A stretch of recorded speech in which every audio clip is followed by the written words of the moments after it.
अयोध्या में ऐतिहासिक रामलीला का मंचन शुरू हो गया और मनोहारी दृश्य देखकर मेरे मन में भगवत भजन की प्रबल इच्छा हो। खास बात ये कि इस बार दिल्ली और मुंबई की टीम अयोध्या में रामलीला का मंचन कर रही है। कोरोना महामारी को ध्यान में रखते हुए अयोध्या की रामलीला वर्चुअल तरीके से हो रही है। 25 अक्टूबर तक चलने वाली इस रामलीला में फिल्म जगत के कलाकार किरदार निभा रहे हैं। अयोध्या की रामलीला में पहले दिन 2 प्रमुख कलाकार दिखाई दिए। इसमें नारद की भूमिका में असरानी और रावण की भूमिका में शहबाज खान ने अपने अपने किरदारों को जीवंत कर दिया। भगवत भजन की प्रबल इच्छा हो।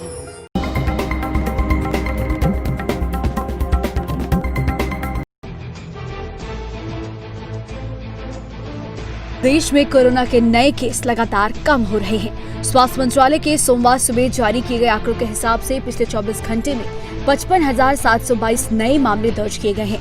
बीते 2 महीने में नए केसों में ये दूसरी बार है जब इतने कम आंकड़े सामने आए हैं। सोमवार को भारत में कोरोना के कुल मामलों की संख्या बढ़कर 75,50,273 हो गई।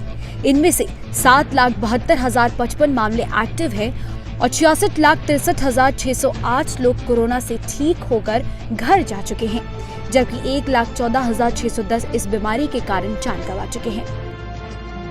भारत के एक्टिव मामले 6 सप्ताह के बाद 8 लाख से नीचे आ गए हैं और आगे भी गिरावट जारी है।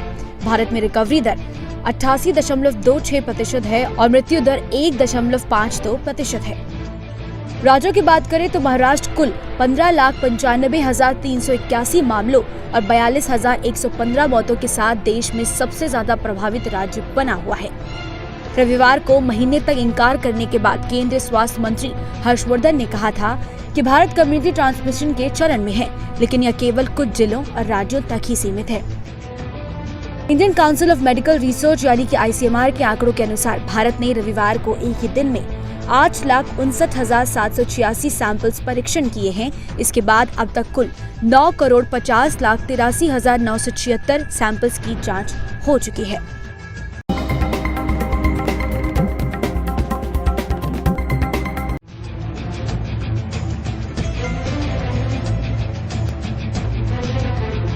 दिल्ली में बढ़ते प्रदूषण को कम करने के लिए युद्ध स्तर पर काम चल रहा है। दिल्ली सरकार ने राजधानी में रेड लाइट ऑन गाड़ी ऑफ अभियान शुरू कर दिया है। इसकी शुरुआत आज राजेंद्र नगर चौक से राघव चड्ढा ने की। ये प्रदूषण से निपटने के लिए चलाए जा रहे युद्ध प्रदूषण के विरुद्ध अभियान का एक हिस्सा है। राघव चड्ढा ने कहा कि दिल्ली सरकार के साथ पड़ोसी राज्यों की सरकारों को मिलकर काम करना होगा, तभी प्रदूषण कम होगा और आम लोगों को भी इस मुहिम में योगदान देना होगा। राघव चड्ढा ने बताया कि ज्यादा ट्रैफिक वाले इलाकों को चिन्हित किया गया है और वहीं ये मुहिम चलाई जाएगी। दिल्ली का मुद्दा नहीं है, उत्तर भारत का मुद्दा है।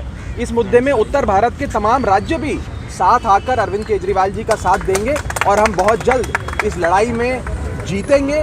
वायु प्रदूषण हारेगा।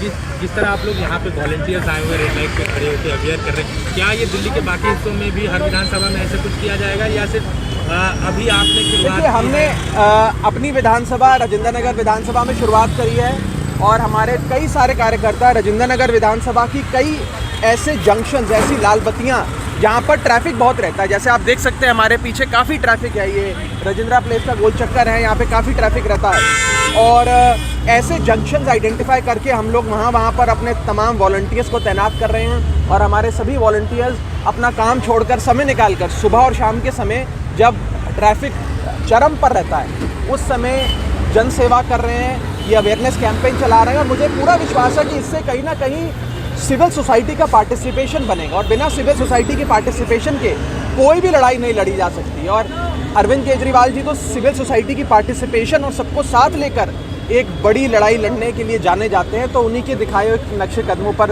राजेंद्र नगर विधानसभा चल रही है। हाथों में रेड लाइट ऑन गाड़ी ऑफ के पोस्टर और बैनर लिए आम आदमी पार्टी के कार्यकर्ता और राघव चड्ढा रेड लाइट पर इकट्ठा होकर वहां रुके वाहन चालकों से अपील करते हुए दिखे और लोगों को समझाया कि रेड लाइट पर गाड़ी ऑफ करें और प्रदूषण को कम करने में अपनी भागीदारी निभाएं।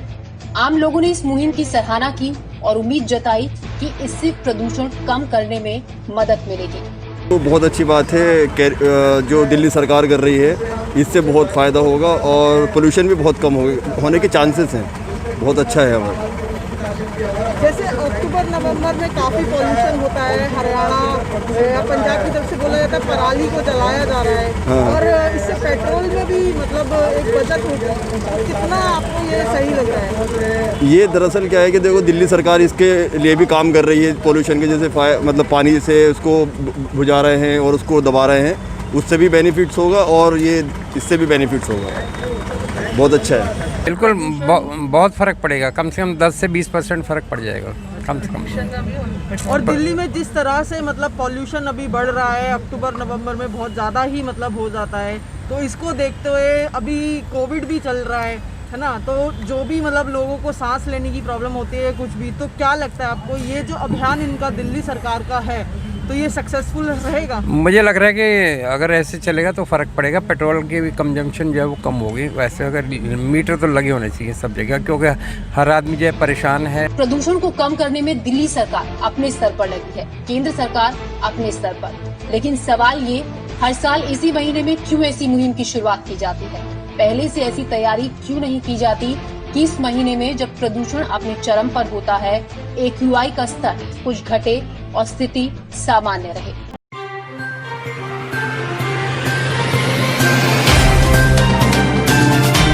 Subscribe now and press the bell icon. Never miss an update.